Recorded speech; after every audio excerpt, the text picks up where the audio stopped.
আসসালামু আলাইকুম সুপ্রিয় দর্শক, আশা করি সবাই ভালো আছেন। আমার কথার মাঝখানে আপনারা একটা ভিডিও দেখতে পাচ্ছেন। ভিডিওতে একটা ছিদ্র দেখা যাচ্ছে একটা সাদা অংশের মাঝখানে। তার মাঝখানে কিছু ময়লা বা পুঁজের মতো দেখা যাচ্ছে। দর্শক, এটা হচ্ছে কানের পর্দা ছিদ্র। এটা কানের পর্দার মধ্যে একটা ছিদ্রের ছবি আপনারা দেখতে পাচ্ছেন এবং সেখানে কিছু পুঁজ বা ইনফেকশন দেখা যাচ্ছে।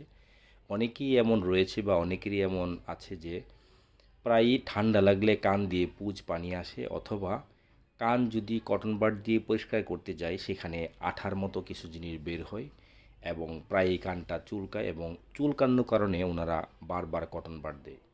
দর্শক, যদি এমন কান দিয়ে পুঁজ পানি বা ইনফেকশন আসে আর আমরা যদি কান বারবার পরিষ্কার করার চেষ্টা করি, সেক্ষেত্রে কানের যে ছিদ্রটা রয়েছে, যে ছিদ্র দিয়ে পুঁজটা আসে, সেটা আরও বড় হবে এবং ইনফেকশনের মাত্রাটা বেড়ে যাবে।